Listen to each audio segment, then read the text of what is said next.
Supreme court of Pakistan ने एक बड़ा हुक्म जारी कर दिया है। मैंने ये कल भी अपने वीलॉग में कहा था, आज भी सुबह ये बात हुई थी और मैंने इसको ट्वीट भी किया था कि आज का दिन एक बहुत अहम दिन है। देखना यह है कि ये मुल्क कानून के मुताबिक चलेगा, आइन के मुताबिक चलेगा या ताकतवर लोगों की जिद और अना के सामने घुटने टेक दिए जाएंगे, होगा क्या। एक्चुअली ये बड़ा इंपॉर्टेंट केस था। पंजाब के अंदर इलेक्शन करवाना चाह रही है सुप्रीम कोर्ट ऑफ पाकिस्तान, और वो इसलिए कि आईने पाकिस्तान कहता है कि असेंबली तहलील होने के बाद में फिर उसके अंदर इंतखाबात हो जाएंगे और उससे सब भाग रहे हैं। अब दो असेंबलियां हैं, एक खैबर पख्तूनख्वा है और एक पंजाब है। दोनों के अंदर इंतखाबात करवाए जाएंगे और ये इंतखाबात तो करवाने ही पड़ेंगे, जितना मर्जी भाग जाएं, जितना मर्जी भाग लें, फरार इख्तियार कर लें। अल्टीमेटली तो इंतखाबात में जाना पड़ेगा। आज नहीं जाएंगे, कल जाएंगे, लेकिन इलेक्शन में जाना पड़ेगा। सुप्रीम कोर्ट ऑफ पाकिस्तान ने यह फैसला दिया था कि आईने पाकिस्तान के मुताबिक इंतखाबात करवाए जाएंगे और उसके बाद से लेकर अब तक जो इस वक्त इंपोर्टेड हुकूमत है वो किसी किस्म का रिस्क नहीं लेना चाह रही इलेक्शन में जाने के लिए और सुप्रीम कोर्ट ऑफ पाकिस्तान के फैसले की खिलाफ वर्जी कर रही है। इस पे उसूलन लगती तो तौहीन अदालत है। यानी मैं आपको क्लियरली कह देता हूं कि अगर एस्टेब्लिशमेंट न्यूट्रल होती तो अब तक तौहीन अदालत शायद लग गई होती, मुझे ऐसा लगता है। लेकिन एस्टेब्लिशमेंट के न्यूट्रल ना होने की वजह से बड़े फूंक फूंक के कदम चलने पड़ते हैं बाकी इदारों को भी। बहरहाल मैं आपके सामने रख देता हूं खबर। पंजाब इंतखाबात के लिए फंड्स के इजरा के केस में सुप्रीम कोर्ट ने स्टेट बैंक को, वजारत खजाना को 21 अरब रुपए जारी करने का हुक्म दे दिया है। अच्छा, डायरेक्टली इलेक्शन कमीशन को स्टेट बैंक ऑफ पाकिस्तान ये पैसा नहीं देगा।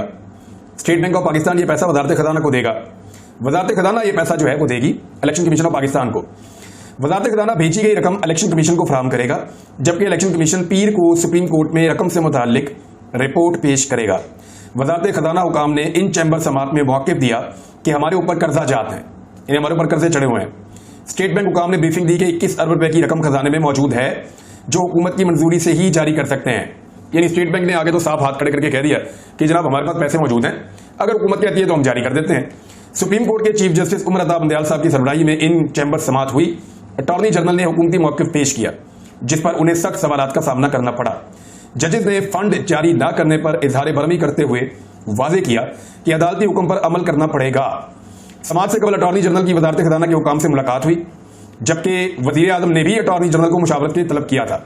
वजारत खजाना से भी मिले हैं, वजीर आजम से भी मिले हैं, लेकिन उसके बावजूद सुप्रीम कोर्ट ऑफ पाकिस्तान में इनके मौक़िफ़ को सपोर्ट नहीं मिल सकी, इनका मौक़िफ़ जो है उसको तस्लीम नहीं किया गया।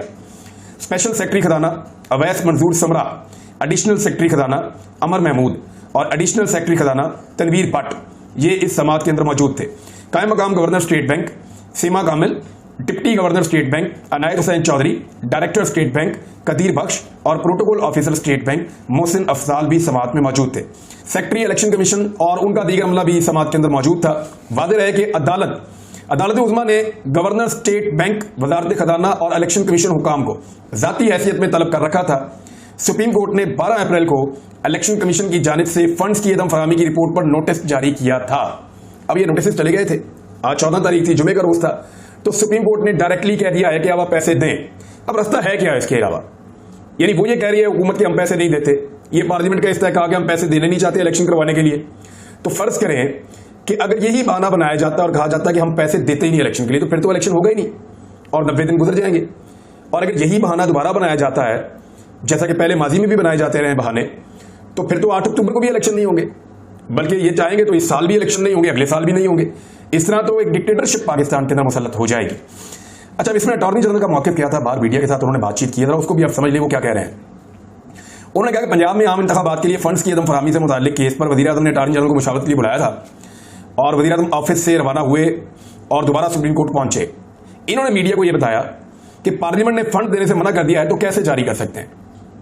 अब पार्लियामेंट जो है, क्या ये उसका इस्तेहकाक है? फवाद चौधरी साहब ये कहते हैं कि ये डायरेक्टली हुकूमत ने जारी करने होते हैं, इसका पार्लियामेंट के साथ कोई किरदार नहीं होता इन फंड्स का।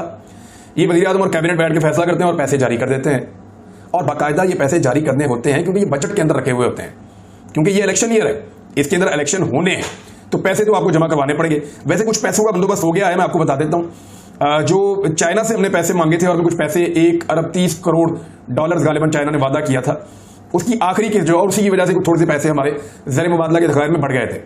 ज़र मुबादला के ज़खायर में पाकिस्तान में जो थोड़े से पैसे बढ़े थे वो इसलिए नहीं बढ़े कि पाकिस्तान ने पैसे कमा लिए हैं या पाकिस्तान ने कोई कमाई की है, वो पैसे इसलिए बढ़े थे कि हमने कुछ पैसे ले लिए थे चाइना से भी और इधर उधर से। अच्छा, उसमें 30 करोड़ रुपए की जो आखिरी किस्त है वो मसूल हो गई, यानी पैसे हमारे पास आ गए।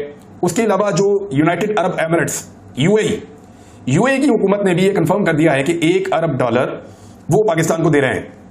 तो उनकी कंफर्मेशन के बाद भी कुछ पैसे आ गए हैं, लिहाजा इलेक्शन के लिए पैसे जारी करना कोई मसला होना नहीं चाहिए। इलेक्शन सूट नहीं करता, इसलिए उसको एक प्रॉब्लम बनाया हुआ है। अदालत में अगर कहते हैं फंड नहीं है, बाहर जाके कहते हैं हम एक साथ इलेक्शन करवाना चाहते हैं, तो ये एक सियासी ख्वाहिश की तकमील है, इसका आइन से कोई ताल्लुक नहीं है और आइन शिकनी के मुर्तकब हो रहे हैं ये सारे लोग। इसके फौरी बाद कौमी असम्बली का एक हंगामी इजलास तलब किया गया है। उसमें क्या हुआ मैं आपको अगले वीलॉग में बताऊंगा, लेकिन अदालत की तौहीन का एक लंबा सिलसिला है जो जारी है। अदालत के ऊपर बार बार अटैक किया जा रहा है और अदालत काफी रिस्ट्रेंट का मुजाहरा कर रही है। अदालत इस बात को जानती है कि जो लोग इलेक्शन से भागना चाहते हैं वही बदतमीजी कर रहे हैं, और मेरे ख्याल में उनकी सबसे बड़ी सजा यही है कि उनको इलेक्शन में ले जाया जाए और पाकिस्तान की अवाम फैसला करें या उनको सजा दें कि आप लोग क्या कर रहे थे। बहरहाल अदालत कानून के मुताबिक और आइन के मुताबिक इन सब लोगों के ऊपर कानूनी कार्रवाई कर सकती है। एक चीज और हुई है, एक जाली खबर अदालत के बारे में मार्केट में फ्लोट की गई और वो ये कहा गया कि शायद जजेस के दरमियान किसी पार्क के अंदर हाथापाई होने वाली थी। दो जज साहिबान एक तरफ से जा रहे थे, कुछ तीन मुबैना तौर पे कहा जा रहा कि एक तरफ से जा रहे थे और वो रुक गए, उनकी तर्क कलामी हाथापाई तक मामला पड़ गया और ये वो इस तरह की कहानियां जो हैं वो सोशल मीडिया के ऊपर काफी ज्यादा आई। मैंने अपने तौर पे इस खबर के बारे में जानने की कोशिश की तो मुझे दो तीन जो सीनियर जर्नलिस्ट हैं इस्लामाबाद में, उन्होंने कहा जी ऐसा नहीं है और इस तरह की कोई खबर हमारे पास तो मौजूद नहीं है। लेकिन उसके बाद सुप्रीम कोर्ट ऑफ पाकिस्तान की जानिब से बड़ी सख्त अल्फाज में इसकी तरदीद आई है। उन्होंने इसको गलत खबर करार दिया है, झूठी खबर करार दिया है और साथ ही साथ उन्होंने इसको, यानी एक तौहीन आमेज़ चीज है। अब इसके ऊपर supreme court of Pakistan action भी ले सकती है। पीएमएलएन के मीडिया अकाउंट्स ने और पीएमएलएन के जो करीबी साथी हैं लोग जो पीएमएलएन के अंदर हैं, उन्होंने भी इस खबर को बहुत ज्यादा फैलाया और जानबूझकर इसके ऊपर शोर मचाया कि कहीं जजेस की हाथापाई हो गई है। मेरे ख्याल में ये एक लिमिट है जिसको क्रॉस किया जा रहा है बार बार और supreme court of Pakistan restraint का मुजाहरा कर रही है। लेकिन उन्होंने एक अच्छी चीज ये है कि इसकी तरदीद कर दी और ये बताया कि ऐसा कोई वाकया पेश नहीं आया। स्पेसिफिकली इस वाकये का हवाला देते हुए, इसका जिक्र करते हुए सुप्रीम कोर्ट ऑफ पाकिस्तान ने इस मामले को बहुत क्लियर किया है। जजेस के ऊपर अटैक का सिलसिला जारी है। पहले एक जज के ऊपर अटैक किया जा रहा था, फिर 3 हो गए, फिर 4 हो गए, अब 8 हो गए। मुझे ऐसा लगता है कि अगर इलेक्शन का सुप्रीम कोर्ट कहती रही तो पूरी की पूरी सुप्रीम कोर्ट के ऊपर ही हमला कर देंगे पीडीएम की जमातें और उनके हवारी। सुप्रीम कोर्ट के चीफ जस्टिस उमर अता बंदयाल समेत सुप्रीम कोर्ट के 8 जजेस के खिलाफ सुप्रीम कोर्ट में रेफरेंस दायर कर दिया गया है। रेफरेंस किसने दायर किया? उस शख्स के वकील ने दायर किया जिस शख्स ने इमरान खान साहब के ऊपर गोलियां चलाई थी। यानी वो शख्स जिसने वजीराबाद में इमरान खान साहब के ऊपर गोलियां चलाई थी, उनके जो वकील हैं उन्होंने सुप्रीम कोर्ट ऑफ पाकिस्तान के 8 जजेस के खिलाफ दायर कर दिया रेफरेंस। अब आप समझ जाइए कि कहां से डोरियां हिल रही हैं और कौन डोरियां हिला रहा है। अच्छा, इसमें जो रेफरेंस दायर किया गया है, इसमें आइन के आर्टिकल 209 और जजेस के कोड ऑफ कंडक्ट की दफा 3, 6 और 9 को बुनियाद बनाते हुए मौक़िफ़ इख्तियार किया गया है कि चीफ जस्टिस उमर अता बंदयाल ने पार्लियामेंट के मंजूर करदा बिल को समाअत के लिए मुकर्रर करके इख्तियारात से तजावज़ किया है। चीफ जस्टिस ने बिल की समाअत के लिए अपनी सरबराही में गैर आइनी तौर पर 8 रुकनी बेंच तश्कील दिया। अच्छा, ये सारी चीजें जो हैं वो और बहुत सारी जोड़ते हुए कोड ऑफ कंडक्ट की खिलाफ वर्जी हो गई है और इन जजेस के खिलाफ कार्रवाई की जाए। इनमें से 4 जजेस ऐसे हैं जो मुस्तकबिल के मुमकिना चीफ जस्टिस हैं, जिनमें जस्टिस एजाजुल एहसन है, उनको भी चीफ जस्टिस बनना है। जस्टिस मुनीब अख्तर हैं, वो भी चीफ जस्टिस बनेंगे। जस्टिस आयशा मलिक साहिबा हैं, वो भी चीफ जस्टिस बनेंगी और जस्टिस शाहिद वहीद हैं, वो भी चीफ जस्टिस ऑफ पाकिस्तान बनेंगे। अब मज़ाहिर अली नकवी साहब के खिलाफ भी जो है वो यहाँ पे बयान दिया गया और बाकी जजेस को सबको इसमें मुलविस किया गया है और जजेस के खिलाफ रेफरेंस दायर किया गया है उसी वकील की जानिब से जो वकील इमरान खान साहब पर गोलियां चलाने वाले शख्स का वकील है। तो ये मैं आपको पहले भी कह चुका हूं कि कौन कहां से चाबी भरता है और कौन कहां से डोरियां हिलाता है, इसको आपको आइडिया हो जाना चाहिए। और अभी आने वाले दिनों में कुछ तंजीमों की और कुछ मजहबी जत्थों की चाबियां भी घुमाई जाएंगी, जिनमें से एक तहरीक लब्बैक है और तहरीक लब्बैक का जो चाबी वाला खिलौना है उसको तैयार किया जाएगा और वो दोबारा से मार्केट में लॉन्च होंगे। मैं तहरीक लब्बैक के बारे में सिर्फ एक बात कहना चाहता हूं कि जिस वक्त इमरान खान ने फ्रांसीसी सदर की जसारत के ऊपर मुजम्मत की थी और ये कहा था कि उन्होंने ये तौहीन करके मुसलमानों की दिलादारी की है और इमरान खान साहब ने फेसबुक को भी खतूत लिखे थे, फ्रांस को भी खतूत लिखे थे और बाज रहने का कहा था, तो उस वक्त ये जत्थे जो हैं ये सड़कों के ऊपर थे, वहां लड़ाई चल रही थी, खून खराबा हो रहा था और ये कह रहे थे नहीं हम नहीं मानते। और उसके बाद शहबाज शरीफ साहब की हुकूमत आ गई तो शहबाज शरीफ साहब ने उसी शख्स मैक्रोन से जाकर जफ्फी डाली और बहुत राजो न्याज किया उनके साथ, बड़ी जबरदस्त तस्वीरें आई, बड़ा प्यार मोहब्बत उनके साथ पींगे बढ़ाई, तो उसके ऊपर ये जत्थे कंबल ओढ़ के सो गए। तो ये अब सोचने वाली बात ये है कि क्या ये इश्क के लिए निकलते हैं या इनको चाबी भरी जाती है, ये उसके लिए निकलते हैं। बहरहाल अभी इनको किसी ने इशारा किया हुआ है और ये एक नए मिशन पे हैं, मैं आने वाले वक्त में आपको बताऊंगा। बहरहाल फिलहाल चलने दें, ये जो कर रहे हैं इनको वैसे ही करने देते हैं। आर्मी चीफ आए हैं जी पार्लियामेंट में ब्रीफिंग देने के लिए, उन्होंने ब्रीफिंग दी है। उनके एक जुमले को लेकर बहुत सारे लोगों ने एक बहुत बड़ा मुद्दा खड़ा कर दिया है, जरा उस जुमले को देख लेते हैं।